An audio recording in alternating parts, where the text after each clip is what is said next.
The sun beat down mercilessly on the small mining town of Dry Creek, Arizona Territory, 1878.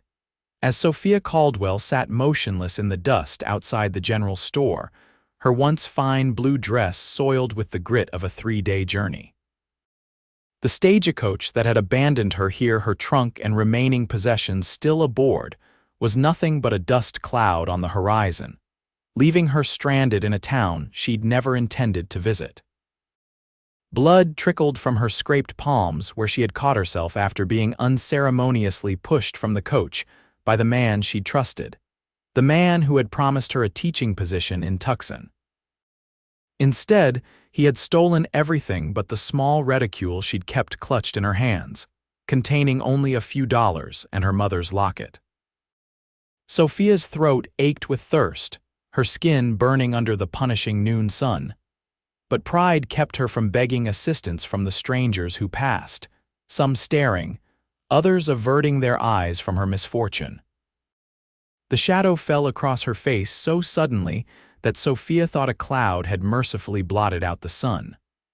Looking up, she instead found herself staring at a tall figure, his features obscured by the wide brim of a well-worn Stetson.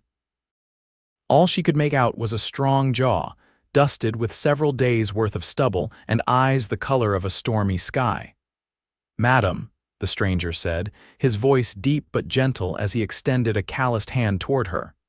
"Seems to me you might appreciate some shade and a helping hand." Sophia hesitated, her recent betrayal making her wary of kindness from strangers, especially men. But the heat was becoming unbearable and she had few options. "I don't require charity, sir," she said, her Eastern accent pronounced against his Western drawl. The cowboy tilted his head slightly. "Not offering charity, just common decency."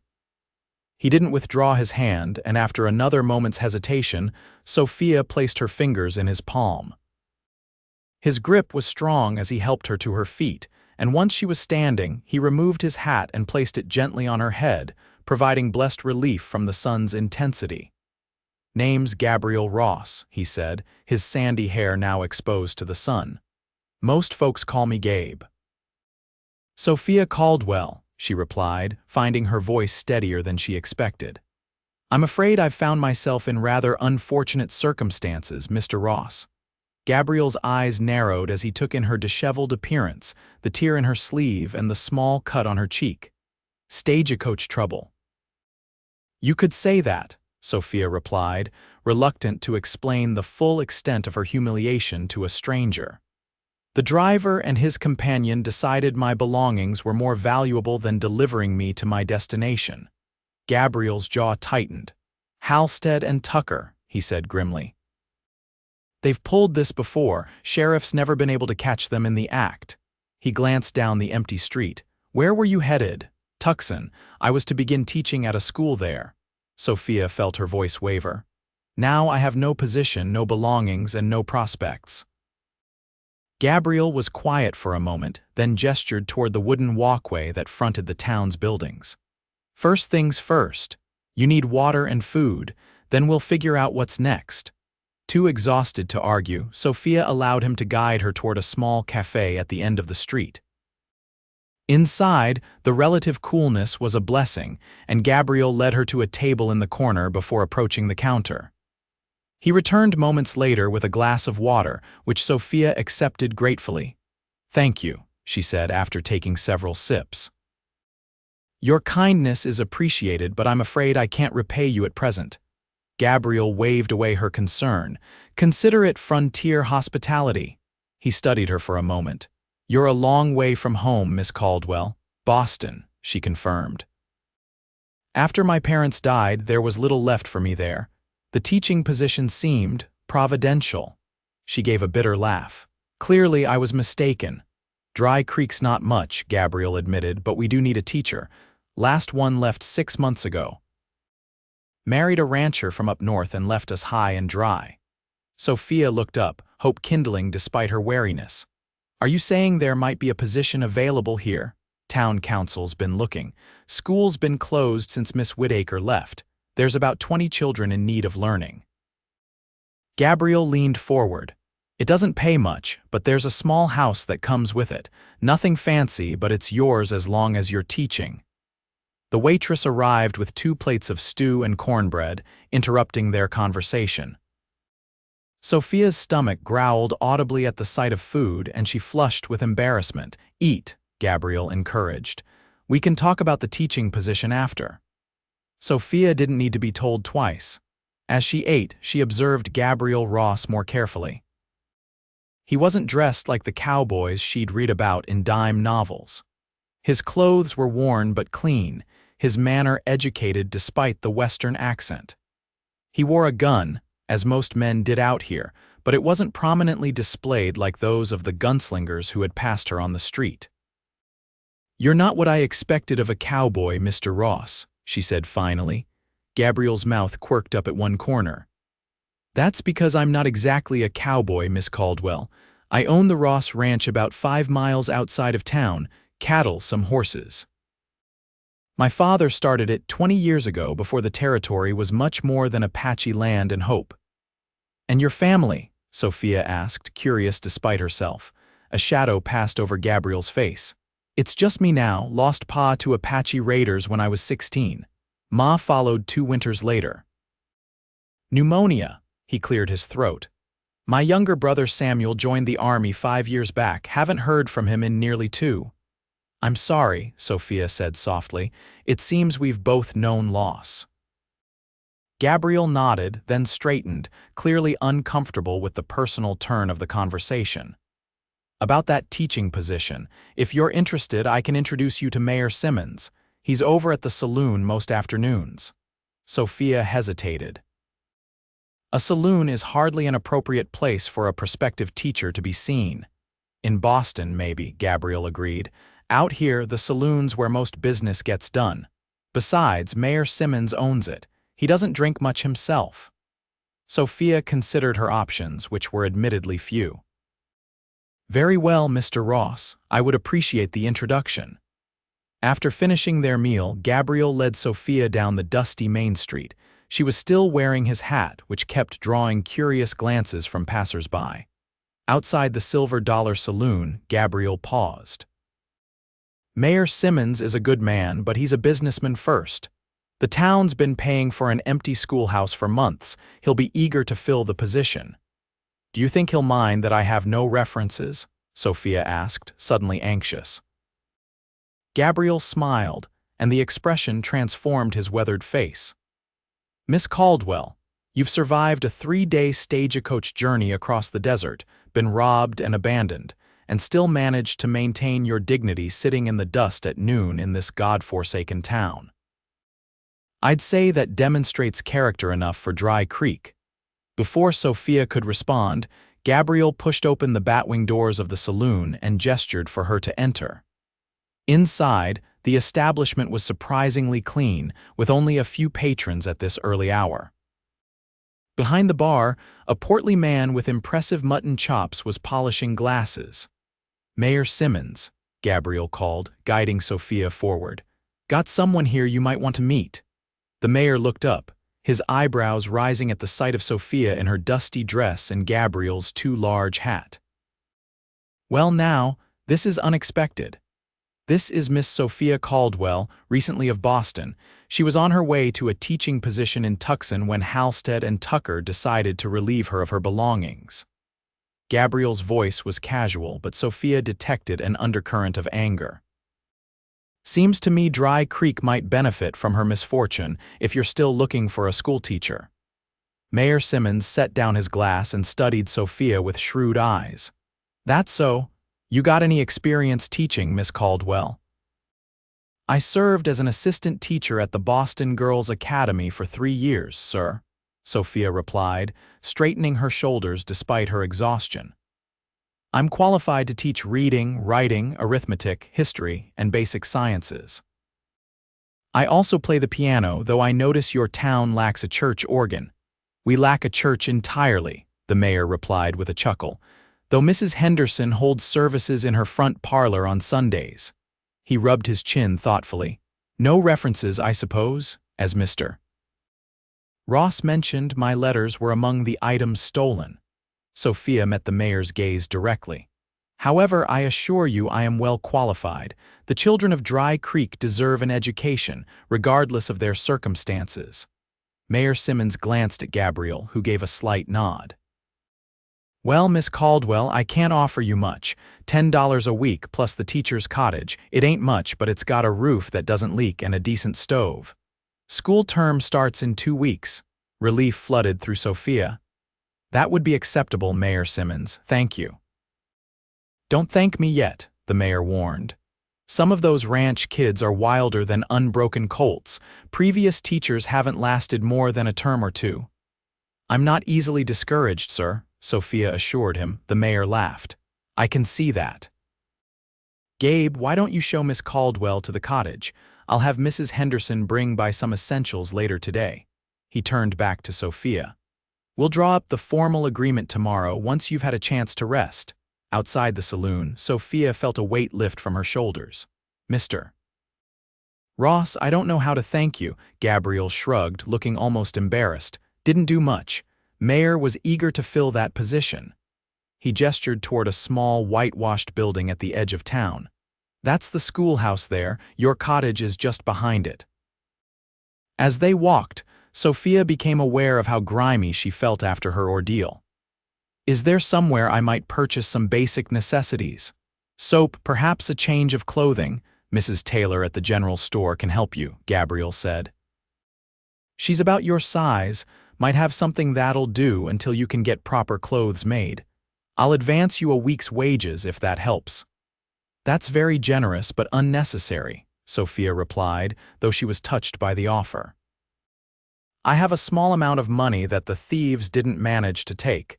It should be sufficient for immediate needs." The teacher's cottage was simple but clean, with a small sitting room, bedroom, and kitchen. The furniture was sparse but serviceable: a table with 4 chairs, a small sofa, a bed with a straw mattress, and a dresser. The only decoration was a faded sampler on one wall that read "Knowledge is Power." "It's perfect," Sophia said, meaning it despite the cottage's simplicity. After the uncertainty of the morning, having a roof over her head and a position seemed miraculous. Gabriel shifted uncomfortably. "Well, I'll leave you to get settled. Mrs. Henderson will likely be by soon with linens and such. Will I see you again?" Sophia asked, surprising herself with the question. Gabriel touched the brim of an imaginary hat, seeming to suddenly remember that his actual hat was still on Sophia's head. She quickly removed it and handed it to him with a murmured apology. "I'm in town most Saturdays," he said, settling the hat back on his head. "And I've got 3 nephews who will be in your school come fall. Llewellyn boys my sister's children. She passed last winter and they live with their pa at the edge of my property." "I'm sorry for your loss," Sophia said softly. Gabriel nodded. "Jake, that's their pa. He works for me now. Good man, but he's struggling with the boys since Mary died." He hesitated. "They could use a firm but kind hand in their education." "I'll do my best by them," Sophia promised. After Gabriel left, Sophia sank onto the sofa, the events of the day catching up with her. Despite everything, she had a roof over her head, a position, and perhaps even the beginning of a friendship with the enigmatic rancher who had offered her his hand and the shade of his hat when she needed it most. True to Mayor Simmons' word, Mrs. Henderson arrived an hour later with linens, a kettle, and basic cooking supplies. The older woman was clearly curious about Sophia but kind, promising to return the next day to help her become acquainted with the town. "That Gabriel Ross, Mrs. Henderson said as she smoothed a quilt over the bed. "He's a good man. Been alone too long if you ask me, but never seems interested in the local girls." "We've only just met," Sophia said quickly. "He was simply being kind to a stranger in distress." Mrs. Henderson gave her a knowing look. "Kind he is, but Gabriel Ross doesn't go out of his way for just anyone. Must have seen something special in you, sitting there in the dust." Sophia felt her cheeks warm. "I think you're reading too much into a simple act of decency, Mrs. Henderson." "Perhaps," the older woman conceded with a smile that suggested she wasn't convinced. In any case, we're glad to have you in Dry Creek, Miss Caldwell. Been too long without proper schooling for the children. After Mrs. Henderson left, Sophia used some of her meager funds to purchase soap, a nightgown, and a simple dress from Mrs. Taylor at the general store. The storekeeper's wife was another fountain of information about Dry Creek and its inhabitants, particularly Gabriel Ross. "Finest ranch for 50 miles, Mrs. Taylor said as she wrapped Sophia's purchases in brown paper. His father built it from nothing, and Gabriel's made it even better. Smart with money, too. Invested in the silver mine west of here before anyone else saw its potential." "He seems well respected," Sophia observed, trying to sound merely politely interested. "Oh, indeed. Town wanted him for mayor last election, but he turned it down, said he didn't have time to run a ranch and a town both." Mrs. Taylor leaned forward conspiratorially. "Between you and me, half the unmarried women in the county have set their caps for him, but he doesn't seem to notice. Some say he's still mourning Jenny Wilcox." "Jenny Wilcox?" Sophia couldn't help asking. "His sweetheart from years back, died of typhoid before they could marry." "That must be 8 years ago now." Mrs. Taylor shook her head. "Shame, he'd make a fine husband for some lucky woman." That evening, after a simple meal provided by Mrs. Henderson, Sophia sat on the small porch of her new home, watching the sunset paint the desert in shades of gold and crimson. Despite the hardships of the day, she felt a strange sense of peace. Perhaps Dry Creek, with its dusty streets and forthright inhabitants, was where she was meant to be all along. The next 2 weeks passed in a flurry of activity as Sophia prepared for the start of the school term. She familiarized herself with the schoolhouse, cataloged the available books and supplies, woefully inadequate, but she would make do, and met many of her future pupils and their parents. True to his word, Gabriel Ross appeared in town on Saturday, driving a wagon loaded with supplies. Sophia spotted him outside the general store and felt an unexpected flutter in her chest when he tipped his hat to her. "Miss Caldwell," he greeted. "Settling in all right?" "Very well, thank you, Mr. Ross," she replied. "The townspeople have been most welcoming." Gabriel nodded. "Folks here are good people mostly, simple but good-hearted." He hesitated, then added, "I've brought something for you, for the school rather." From the back of his wagon he produced a wooden crate. "Books," he explained, "from my family's collection. Figured the school library could use them more than my shelf can." Sophia was touched by the gesture. "That's incredibly generous, Mr. Ross. The school's library is rather limited." "It's nothing fancy," he warned. "Some history, a bit of Shakespeare, few novels my mother enjoyed." When they opened the crate in the schoolhouse, Sophia was delighted to find nearly 30 volumes, many of them classics she had feared she would never see again after losing her own small collection to the thieves. "Mr. Ross, this is wonderful," she exclaimed, running her fingers over a leather-bound copy of Pride and Prejudice. "Are you certain you can spare these?" Gabriel shrugged but looked pleased by her reaction. "They've been gathering dust. Books should be read." Their conversation was interrupted by the arrival of 3 boys who burst through the schoolhouse door, then skidded to a halt at the sight of Sophia. "Uncle Gabe," the oldest called. "Mrs. Henderson said the new teachers arrived. Is this her?" Gabriel sighed. "Miss Caldwell, may I present my nephews? This is William, he's 12. The one trying to hide behind him is James, he's 10. And the little one with the perpetually dirty face is Henry, 8. "Pleased to meet you boys," Sophia said, smiling at the 3 children who regarded her with varying degrees of suspicion. "Are you really from Boston?" James asked, stepping out from behind his brother. "I am indeed," Sophia confirmed. "Pa says Boston folks are too fancy for their own good," Henry announced. Gabriel cleared his throat warningly. "Henry." "It's all right," Sophia assured Gabriel before addressing the youngest boy. "Your father isn't entirely wrong. Some people in Boston can be rather concerned with appearances. But I assure you, I'm more interested in what's in your head than how fancy my surroundings are." This seemed to satisfy Henry, who nodded solemnly. William, however, remained skeptical. "Miss Whittaker left after Tommy Miller put a snake in her desk," he said, watching Sophia carefully for her reaction. "Did she?" Sophia replied calmly. "Well, I grew up with 3 brothers who thought snake pranks were the height of humor. I'm afraid Master Miller will have to be more creative if he wishes to frighten me." Gabriel chuckled at this, earning him a surprised look from his nephews.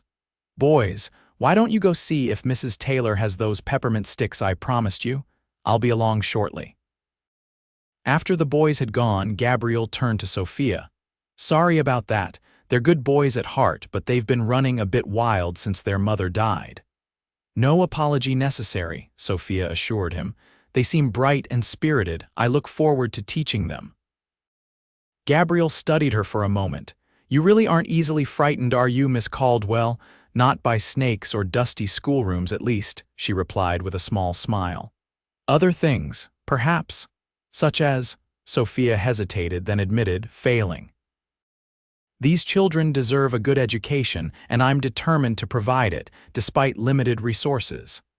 "You won't fail," Gabriel said with quiet confidence. "I saw that the moment you looked up at me from the dust with those determined eyes of yours." Something in his gaze made Sophia's breath catch, and for a moment neither spoke. "Uncle Gabe," Henry's voice shattered the moment as he raced back into the schoolhouse. "Mrs. Taylor says you have to pay for the candy yourself." Gabriel cleared his throat. "Duty calls," he said with a rueful smile. "Good day, Miss Caldwell." "Good day, Mr. Ross," Sophia replied, watching as he allowed his nephew to drag him toward the door. "And thank you again for the books." At the threshold, Gabriel paused and looked back. "School board meeting Tuesday evening at the mayor's office. 7 o'clock. Might be good for you to attend, meet the rest of the board members." "I'll be there," Sophia promised. After he left, Sophia found herself standing in the empty schoolhouse, her fingers still resting on the books he had brought, wondering why her heart was beating so quickly and why the schoolroom suddenly seemed brighter than it had before. The first day of school arrived with all the chaos Sophia had anticipated. 23 children ranging in age from 6 to 16 filled the small schoolhouse, eyeing their new teacher with expressions that ranged from curiosity to outright challenge. Sophia stood tall at the front of the room, wearing her best dress, one of only 3 she now owned, and her most confident expression. "Good morning," she said, her voice clear and steady. "I am Miss Caldwell, and I will be your teacher. Before we begin, I want to establish 2 important facts. First, I expect each of you to do your best work while in this classroom. Second, I promise to do my best to help you learn what you need to know for your futures." A lanky boy in the back row, whom Sophia suspected was the infamous Tommy Miller, snickered and whispered something to his neighbor. Without missing a beat, Sophia approached his desk. "You have something to contribute, Mr. Miller," the boy supplied with a smirk. "Tommy Miller." "Well, Mr. Miller, since you're eager to speak, perhaps you'd like to read the first passage in our history text." Sophia handed him a book, open to a particularly challenging section about the Constitutional Convention. Tommy's smirk faltered as he looked at the dense text. He struggled through the first few sentences, stumbling over the longer words, his face growing increasingly red. Sophia let him continue for a moment before gently taking the book back. "Thank you, Mr. Miller. We'll be working on reading comprehension this term, which I believe will benefit everyone." She returned to the front of the room. "Now, I'd like each of you to write your name and age on a slate, along with 3 things you hope to learn this year." As the children bent to their task, Sophia caught William Llewellyn watching her with newfound respect. She gave him a small nod, and he returned it before focusing on his slate. The remainder of the day passed in a blur of assessments, as Sophia evaluated each child's abilities in reading, writing, and arithmetic. As she had suspected, the levels varied widely, with some of the older ranch children having significant gaps in their education due to sporadic attendance. By the time the last child had filed out at 3 o'clock, Sophia was exhausted but satisfied. There were challenges ahead, certainly, but nothing she couldn't handle with patience and determination. She was erasing the chalkboard when a knock at the door announced Gabriel's presence. He stood in the doorway, hat in hand, looking somewhat hesitant. "Mr. Ross," Sophia greeted him, surprised but pleased. "What brings you to the schoolhouse?" "Thought I'd check how the first day went," he replied, stepping inside. "The boys can be a handful." "They were perfect gentlemen," Sophia assured him, though she suspected this might not always be the case. "William shows particular promise in mathematics." Gabriel nodded. "Mary, their mother, was always good with figures, kept the family books." His expression softened at the memory of his sister. "The boys miss her something fierce." "I can imagine," Sophia said softly. "Loss is never easy, especially for children." Gabriel studied her for a moment. "You speak from experience." "My mother died when I was 14, Sophia confirmed. "It changes you, losing a parent at that age." "That it does," Gabriel agreed. He glanced around the schoolroom. "Place looks different already, brighter somehow." Sophia had spent the weekend decorating the walls with maps and educational charts she had created from memory. "Thank you. I believe a pleasant environment encourages learning." Gabriel stepped closer, examining a hand-drawn map of the United States. "You did this from memory?" Geography was always a favorite subject, Sophia admitted.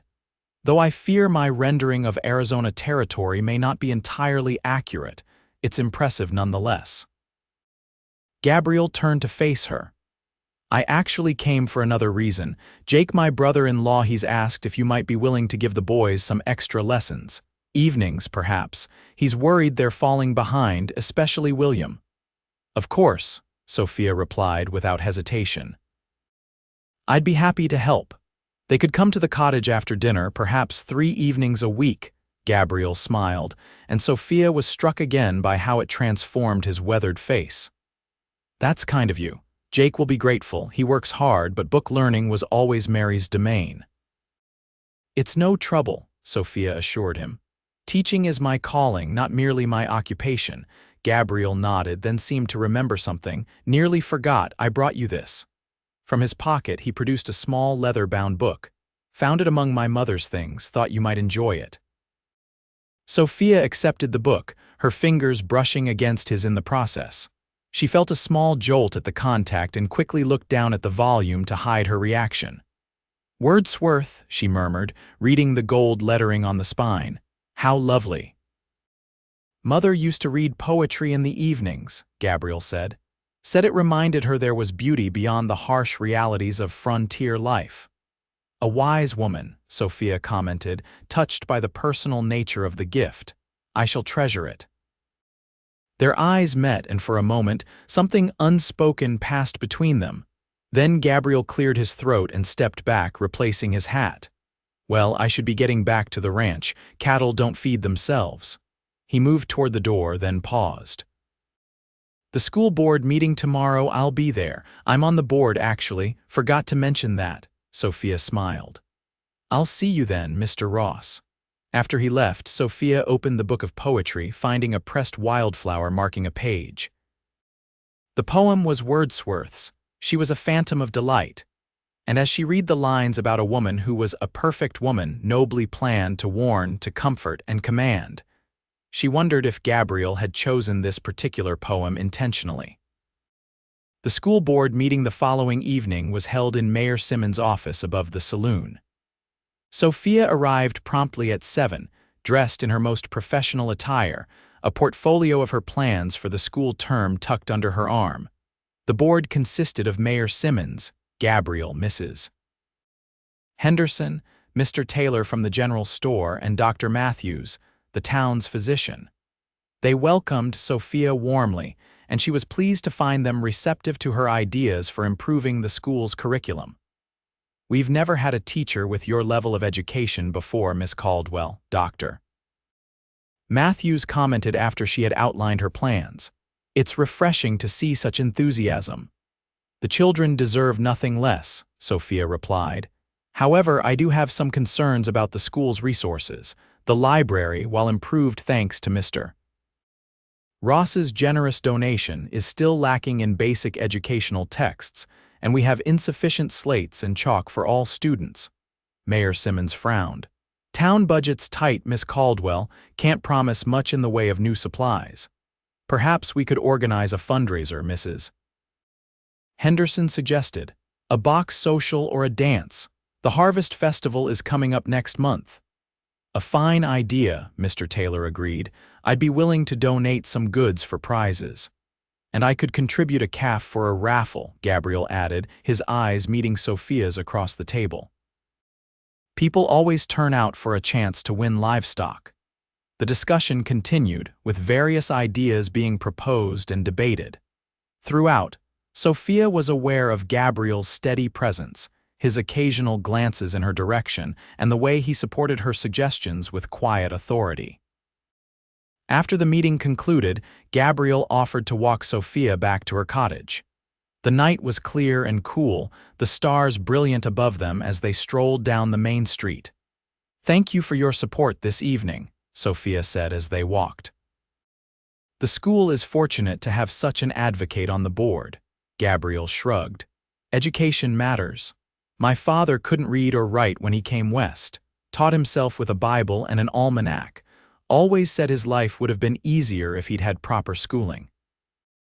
"He sounds like a remarkable man," Sophia observed. "He was," Gabriel agreed, his voice soft with memory. "Would have liked you, I think. He valued determination." They reached the cottage, and Sophia turned to face him in the moonlight. "Will you come in for coffee?" "It's the least I can offer after your help." Gabriel hesitated, then nodded. "That would be nice. Thank you." Inside, Sophia lit the lamps and busied herself with preparing coffee on the small stove while Gabriel stood somewhat awkwardly in the center of the room, hat in hand. "Please sit," Sophia invited, gesturing to the small table. "It will just be a moment." Gabriel sat, placing his hat on the table beside him. "Place looks different," he commented, glancing around. "Homier." Sophia had indeed done her best to make the cottage comfortable with her limited resources. A vase of wildflowers adorned the table, and she had draped a colorful shawl over the back of the sofa. The books Gabriel had donated were arranged neatly on a small shelf. "It's beginning to feel like home," she agreed, bringing 2 cups of coffee to the table. "I've been fortunate to find such a welcoming community." "Dry Creek's not much compared to Boston," Gabriel said, accepting the coffee. "Must be quite an adjustment." Sophia considered this as she sat across from him. "In some ways. But Boston had become stifling after my parents died. My brothers meant well, but they were determined to see me settled in a suitable marriage. They couldn't understand my desire to teach, to have some independence." "And now you're about as independent as a woman can get," Gabriel observed. "Teaching in a frontier town thousands of miles from home." "Yes," Sophia agreed with a small smile. "It wasn't exactly how I planned to achieve independence, but I find I'm not sorry for how things have turned out." Gabriel studied her over the rim of his cup. "Even after being robbed and abandoned, even then," Sophia confirmed. "Had that not happened, I would never have come to Dry Creek, never met." She hesitated, suddenly self-conscious. "Never met," Gabriel prompted. "The children," Sophia finished quickly. "They're wonderful, despite their occasional mischief." Gabriel smiled as if he knew she had intended to say something else. "They can be a handful, especially Tommy Miller. He giving you any trouble?" "Nothing I can't handle," Sophia assured him. "He's testing boundaries, as boys his age do. But he's bright. Once I can channel that intelligence constructively, I think he'll do well." They talked easily for the next hour, discussing the school, the town, and sharing stories of their respective upbringings. Sophia found herself laughing at Gabriel's tales of frontier mishaps, while he listened intently to her descriptions of Boston society. "It's getting late," Gabriel finally said, glancing at the small clock on the mantel. "I should go. Early start tomorrow." At the door, he turned to her, his expression suddenly serious.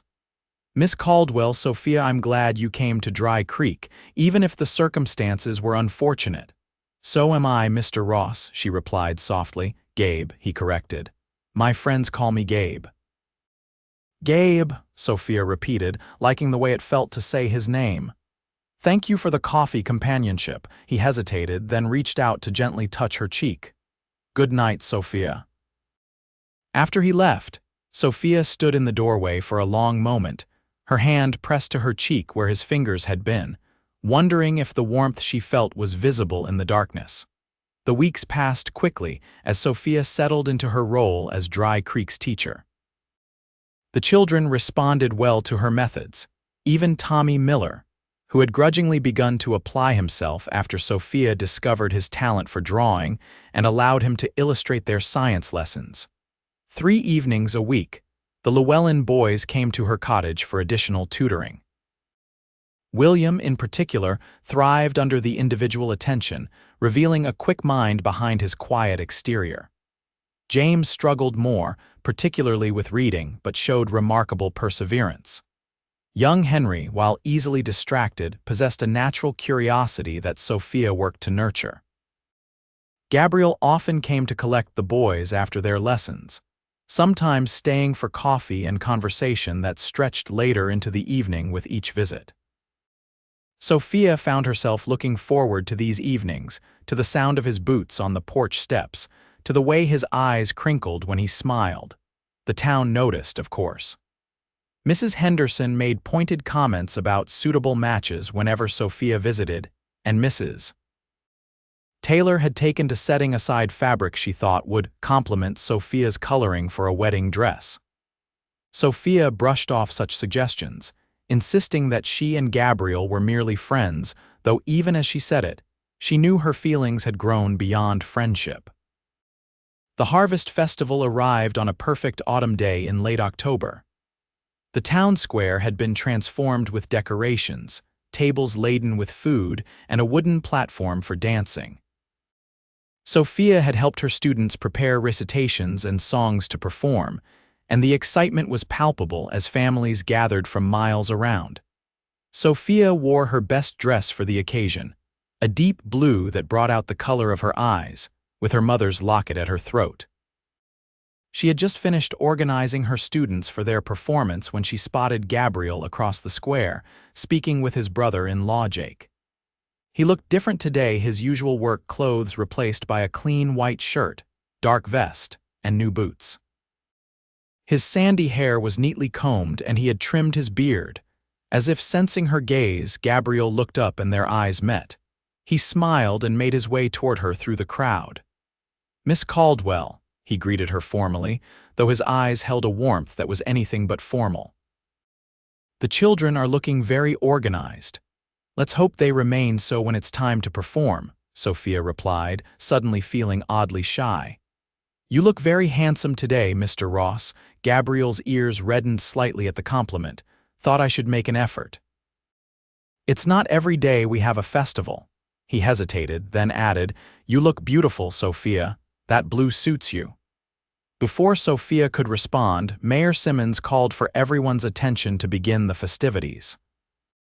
The children's performance went remarkably well, with only one minor mishap when Henry Llewellyn forgot his lines and improvised with remarkable creativity, causing the audience to erupt in laughter.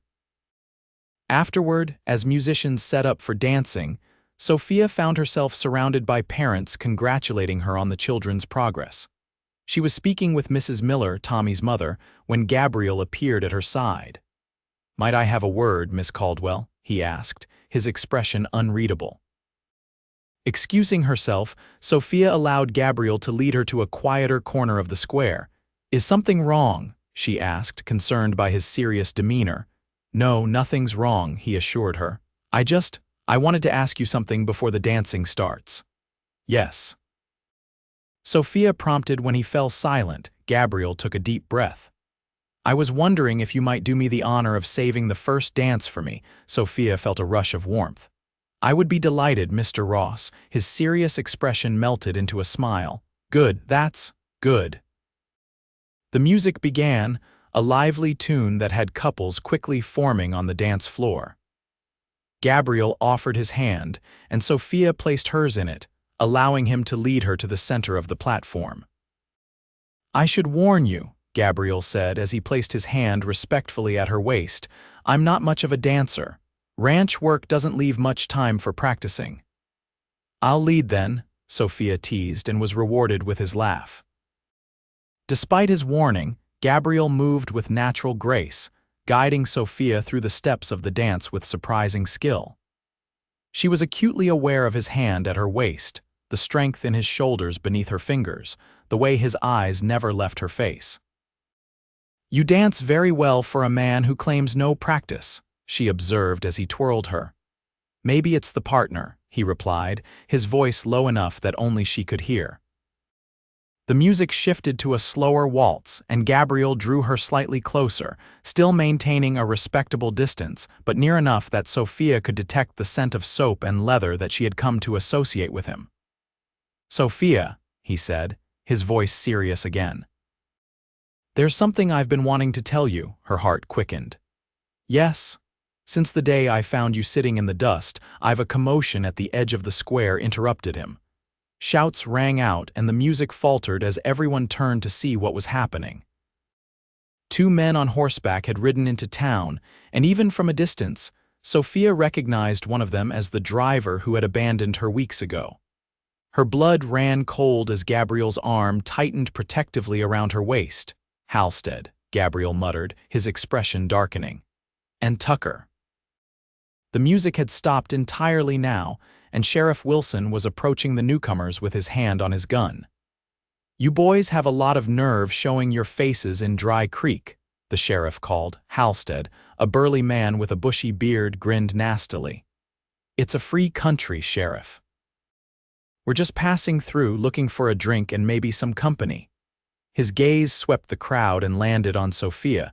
Recognition dawned in his eyes, followed by surprise and then calculation. "Well, well," he drawled. "If it ain't the Boston schoolmarm, survived your little detour, did you?" Gabriel stepped forward, positioning himself slightly in front of Sophia. "You're not welcome here, Halstead. You and Tucker best ride on." Tucker, a weasel-faced man with a prominent scar across his cheek, spat on the ground. "Don't recall asking your permission, Ross." Sheriff Wilson moved closer, his hand still on his gun. "These men giving you trouble, Miss Caldwell?" Sophia stepped forward, her heart pounding but her voice steady. "These are the men who robbed me, Sheriff. They took everything I had and left me stranded." "That's a lie," Halstead snarled. "Lady paid us to bring her to Dry Creek, then tried to skip out without paying the full fare. We just took what we were owed." "You expect anyone to believe that?" Gabriel's voice was dangerously quiet. "Miss Caldwell is known in this town now. Her character speaks for itself." Murmurs of agreement rippled through the crowd, which had grown increasingly hostile toward the two intruders. Sheriff Wilson nodded to his deputy, who had circled behind the men. "Halstead, Tucker, you're under arrest on suspicion of robbery," the sheriff announced. "Dismount slowly and keep your hands where I can see them." For a tense moment, it seemed the men might resist. Halstead's hand twitched toward his gun and Sophia held her breath. Then, apparently thinking better of it, he raised his hands in surrender. "This is a mistake," he grumbled as the deputy disarmed him. "Ain't no proof we took anything." "We'll let Judge Parker decide that when he comes through next week," Sheriff Wilson replied, securing Halstead's wrists with handcuffs. As the sheriff and his deputy led the prisoners away, the festive mood slowly returned to the square. The musicians resumed playing, though conversations now buzzed with excitement over the dramatic interruption. Gabriel turned to Sophia, concern evident in his eyes. "Are you all right?" She nodded, though she felt shaken. "Yes, it was just unexpected to see them again." "They can't hurt you now," Gabriel assured her, gently taking her hand. "And with any luck, Judge Parker will ensure they won't hurt anyone else for a good long while." Sophia managed a smile. "You were saying something before we were interrupted." Gabriel glanced around at the curious onlookers who were trying to appear as if they weren't watching. "Perhaps we could continue our conversation somewhere more private. The schoolhouse should be quiet." The schoolhouse was indeed deserted, lit only by moonlight streaming through the windows. Gabriel lit a lamp, casting a warm glow over the room where they had first begun to know each other. "Better," he said, turning to face Sophia. "No interruptions." You were about to tell me something, Sophia prompted, her heart beating rapidly. Gabriel took a deep breath. I'm not good with words, Sophia, not like you, but I need to say this. He took her hands in his. From the moment I saw you sitting in the dust that day, something changed for me. I've been alone a long time by choice, mostly. After Jenny died, I didn't think I'd ever want to risk that kind of loss again. Gabe, Sophia began, but he shook his head. Please, let me finish. I need to say this right. He squeezed her hands gently. These past weeks, getting to know you, seeing your strength and your kindness with the children, even with troublemakers like Tommy Miller. I've found myself thinking about a future that's different from the one I'd resigned myself to. He released one of her hands to touch her cheek, much as he had that night at her cottage door. What I'm trying to say, Sophia Caldwell, is that I've fallen in love with you, completely, irrevocably in love. Sophia felt tears spring to her eyes. Oh, Gabe. I know it's sudden, he continued quickly. And I know you came here for independence, not to be tied to some rough rancher. If you don't feel the same, I understand. We can pretend I never said anything, and I'll still support you as the town's teacher for as long as you want to stay. Sophia placed her finger against his lips, silencing him. Gabriel Ross, do you really think I could have spent all these evenings with you, looked forward to seeing you each day, and not fallen in love with you as well? Hope dawned in his eyes. You mean? I love you, Sophia said simply. I think I began falling in love with you the moment you offered me your hand and the shade of your hat when I needed them most. Gabriel's face broke into a radiant smile, and he drew her into his arms. Sophia, he murmured, before lowering his lips to hers in a kiss that was both tender and passionate. When they finally drew apart, both breathless, Gabriel rested his forehead against hers. I never expected to find you, he whispered. Especially not sitting in the dust at noon. Sophia smiled, her heart full. Sometimes the best things in life come when we least expect them. Marry me, Gabriel said suddenly. Not right away if you're not ready, but someday, be my wife, my partner. Help me raise those wild nephews of mine and maybe some children of our own. Yes, Sophia replied without hesitation. Yes, I will marry you, Gabriel Ross. He kissed her again, and in that moment, Sophia knew that the path that had led her to this dusty frontier town through hardship and loss had been leading her home all along. The weeks that followed were the happiest of Sophia's life.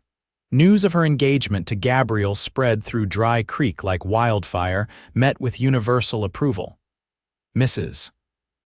Henderson claimed credit for having predicted it from the start, while Mayor Simmons insisted that he had orchestrated the match by hiring Sophia in the first place.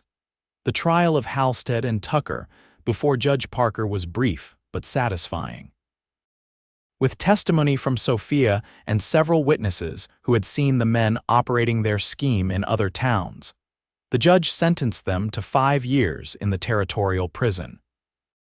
Better still, Sheriff Wilson had recovered some of Sophia's belongings from their saddlebags, including her mother's silver hairbrush and a few cherished books. Gabriel proposed a spring wedding, giving them time to prepare properly and for Sophia to complete the school term.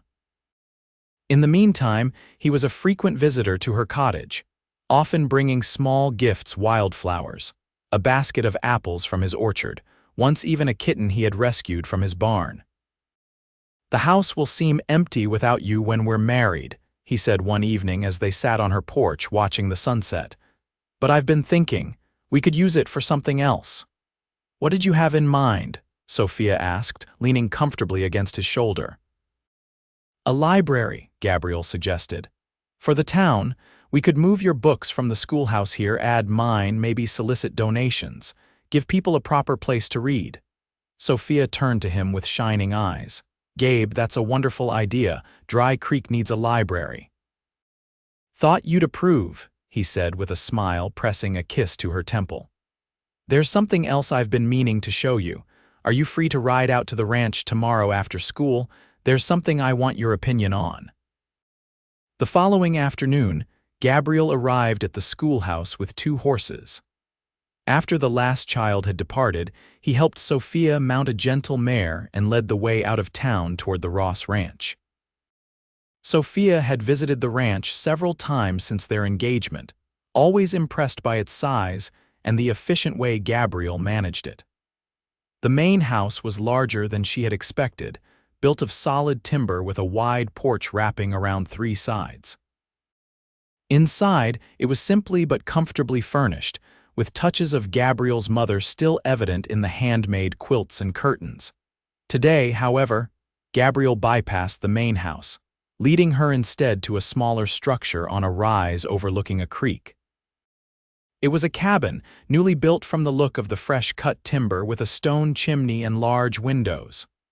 "What is this?" Sophia asked as Gabriel helped her dismount. "Our home," he replied, a hint of nervousness in his voice. "If you like it." "I know you're used to living in town now and the main house is always an option, but I thought you might want a place that's just ours. Somewhere new we could start together." Touched beyond words, Sophia followed him inside. The cabin was simple but beautifully crafted, with a large main room featuring a stone fireplace, a separate bedroom, and a small kitchen. Built-in bookshelves lined one wall, and large windows provided views of the mountains in the distance. "Gabe, it's perfect," she whispered, turning in a slow circle to take it all in. "Absolutely perfect." Relief washed over his face. "You really like it. It's not as fancy as what you might have had in Boston." Sophia went to him, placing her hands on his chest. "It's more perfect than anything I could have imagined in Boston. You built this for us." "With help from Jake and some of the ranch hands," Gabriel admitted.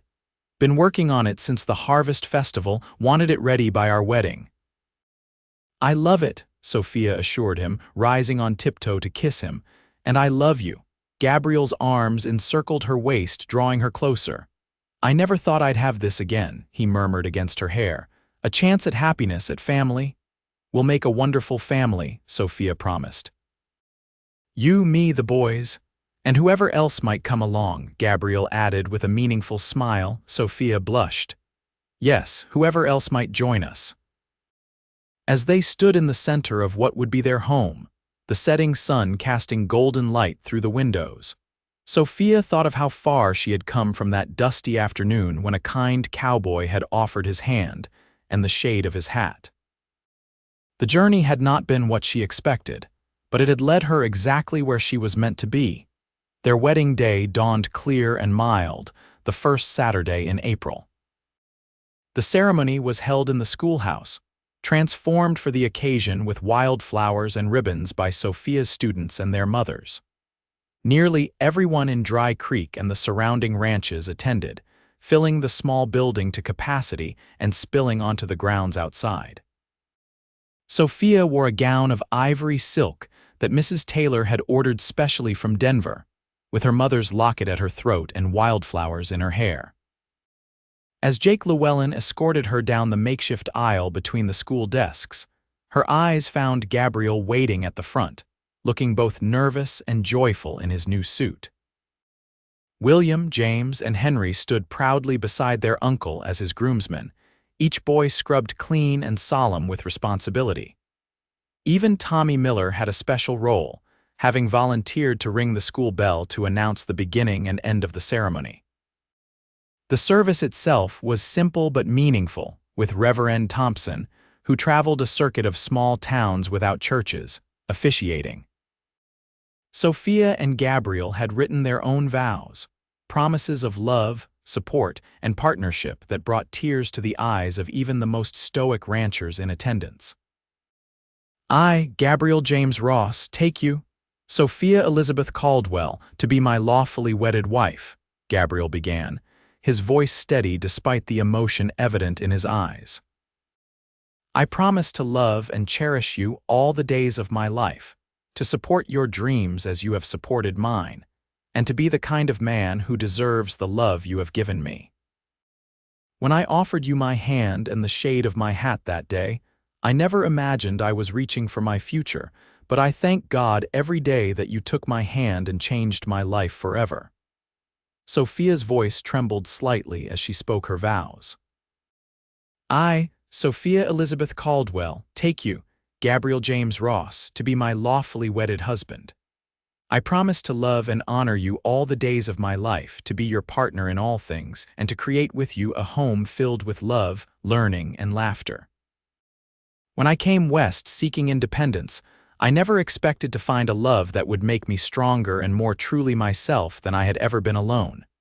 You offered me shelter when I needed it most, and in doing so, you showed me the way home." As Reverend Thompson pronounced them husband and wife, Tommy Miller rang the school bell with such enthusiasm that it could be heard all the way to the edge of town.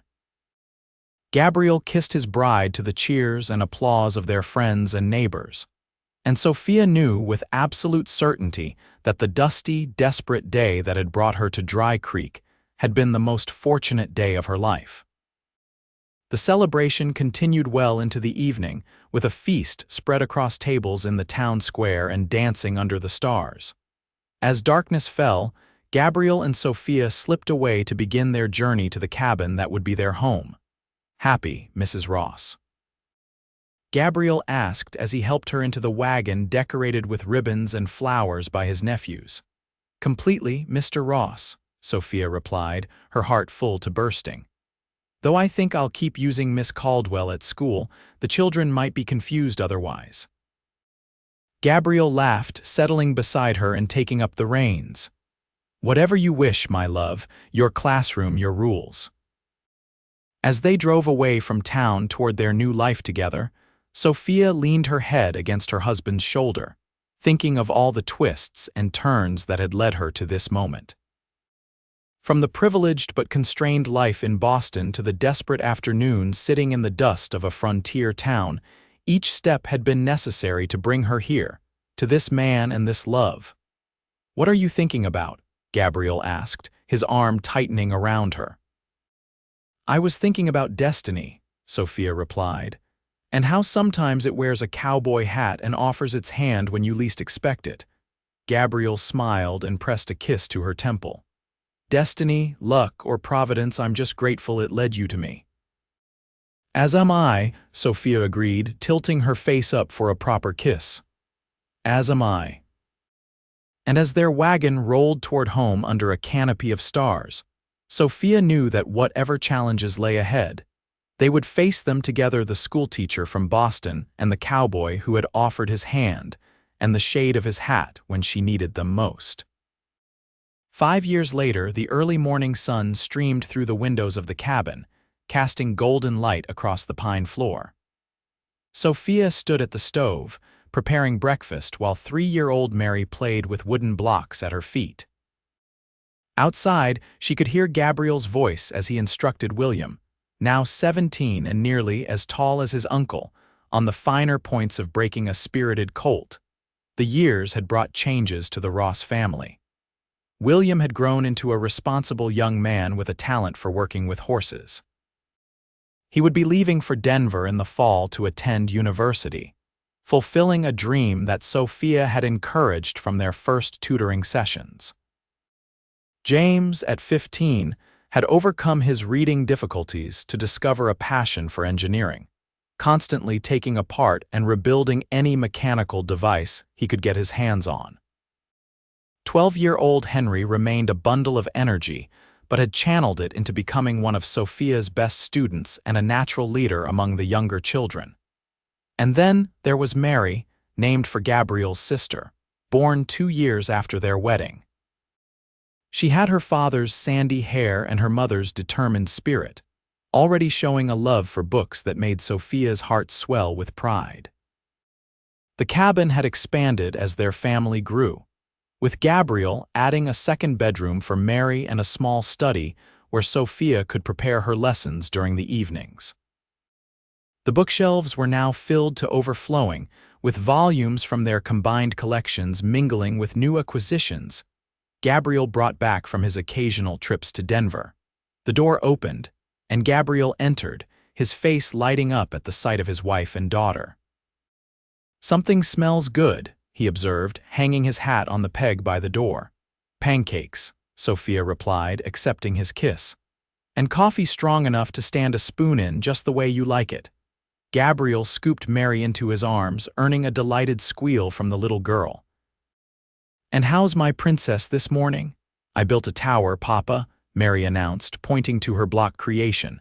"It's taller than the schoolhouse, so it is," Gabriel agreed seriously. "You might be an architect someday, like that Mr. Sullivan they're talking about in Chicago." Sophia smiled at their interaction as she set the table. The Ross Ranch had prospered under Gabriel's management, expanding to become one of the largest operations in the territory. The hard work had added new lines to his face and a touch of silver at his temples, but he moved with the same strength and purpose that had first attracted her to him. Her own work had flourished as well. The Dry Creek School now had 2 classrooms and an assistant teacher, allowing Sophia to focus on the older students while still having time for her family. The cottage behind the schoolhouse had indeed become the town's library, with Sophia serving as its part-time librarian on Saturday afternoons. "William's making good progress with that colt," Gabriel commented as they sat down to breakfast. "He has a natural touch like Mary did," Sophia nodded, passing him the coffee pot. "He'll do well at university." Professor Whitman's letter practically guaranteed him a place in the engineering program. "Still can't believe he wants to build bridges instead of running a ranch," Gabriel said, though his voice held pride rather than disappointment. "But he should follow his talents." "Speaking of following talents," Sophia said, cutting Mary's pancake into small pieces, "Mrs. Thompson asked if I would consider taking over the town newspaper. She's moving to California to live with her daughter." Gabriel looked up in surprise. "The Dry Creek Chronicle."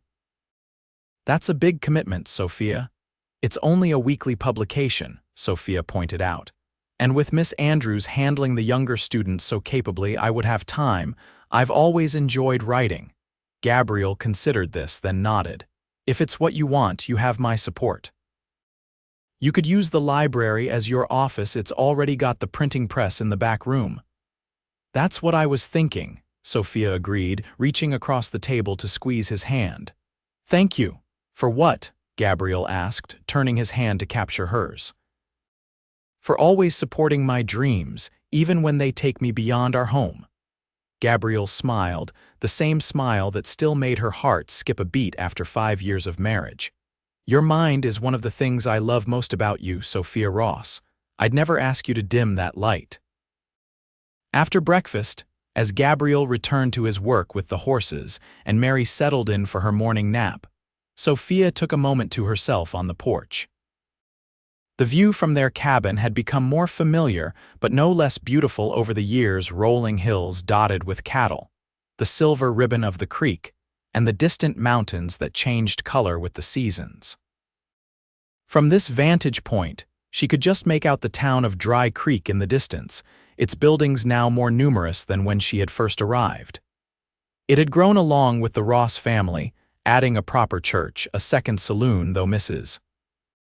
Henderson still insisted that good Christian women patronize only Mayor Simmons' establishment, and even a small hotel for the increasing number of travelers passing through. Sophia often thought of that desperate day when she had sat in the dust outside the general store, bereft of possessions and prospects. How close she had come to a very different life. If Gabriel hadn't happened to pass by at that moment, if he hadn't stopped to offer his hand and the shade of his hat. The sound of hoofbeats drew her attention, and she saw a rider approaching James, returning from delivering a message to a neighboring ranch. He rode with the easy confidence of a young man who had grown up in the saddle, and Sophia felt a surge of maternal pride despite the fact that he wasn't her child by birth. In every way that mattered, he and his brothers had become hers. "Aunt Sophia," James called as he dismounted. Despite their legal relationship as aunt and nephew, the boys had never shifted to calling her mother, and Sophia had never asked them to. Mary's sister held that sacred place in their hearts. "Mr. Henderson says to tell Uncle Gabe that he'll bring those cattle over next week instead of tomorrow. His son broke his arm and he needs to take him to the doctor in Jefferson City." "I'll tell him," Sophia promised. "Are you hungry? There are pancakes left," James grinned. "Always hungry." As he passed her to enter the house, he paused. Oh, and Mrs. Taylor says the fabric you ordered from St. Louis has arrived. She says it's the prettiest blue she's ever seen. Sophia smiled. The fabric was for a new dress for the upcoming Founders' Day celebration, which would mark the 20th anniversary of Dry Creek's establishment. As the wife of the town's most prosperous rancher and one of its most respected citizens, Sophia would be expected to look her best. Sometimes it still amazed her how thoroughly her life had transformed from that dust-covered, desperate woman to this wife, mother, teacher, and soon to be newspaper editor. The journey had not always been easy. There had been hardships: a difficult pregnancy with Mary, a fire that had destroyed part of the main ranch house 2 winters ago, the constant challenges of frontier life. But through it all, Gabriel had been her rock, just as she had been his. That evening, after the children were asleep, Mary in her small bed, Henry in the room he now had to himself in the main house since William and James had moved to the converted bunkhouse Sophia, and Gabriel sat on their porch, a blanket draped over their laps against the spring chill. "I had a letter from Samuel today," Gabriel said quietly, referring to his younger brother. "He's being discharged from the army next month, thinking of coming home." Sophia turned to him, surprised. "After all this time, it's been, 10 years, nearly," Gabriel confirmed. "Says he's seen enough of the world, wants to put down roots again." "How do you feel about that?" Sophia asked. Knowing the brothers had parted on difficult terms after their mother's death, Gabriel was silent for a moment, his eyes on the distant mountains. "Happy," he said finally. "Life's too short for grudges. Besides, Mary should know her uncle." Sophia leaned her head against his shoulder. "There's plenty of room for him here. The old foreman's cabin could be fixed up." "My thoughts exactly," Gabriel agreed, pressing a kiss to her hair. "You know, I was thinking about that day again, the day we met." "I think about it often," Sophia admitted. "How different everything would have been if you hadn't come along when you did." Gabriel shook his head. "Wasn't chance, Sophia. I believe that more strongly now than ever. We were meant to find each other. The cowboy and the lady in the dust," Sophia said with a soft laugh. "Not exactly the romance I imagined as a girl." "Better, I hope," Gabriel said, a hint of question in his voice even after 5 years. Sophia turned to face him, cupping his beloved face in her hands. "Infinitely better, Gabriel Ross. Every day with you is better than any dream I could have had." His kiss was as tender as the first they had shared in the schoolhouse on the night of the Harvest Festival, yet deeper with the knowledge of years spent loving each other through joy and hardship alike. Later that night, as they lay in their bed with moonlight spilling through the window, Gabriel propped himself up on one elbow to look at his wife. "What do you think the next 5 years will bring us?" Sophia considered the question. "More challenges, certainly, more joy. Perhaps another child if we're blessed." She reached up to trace the line of his jaw, still strong despite the passing years. "Whatever comes, we'll face it together just as we always have." "Together," Gabriel agreed, kissing her once more before settling beside her. "From the moment you took my hand, that's all I've wanted."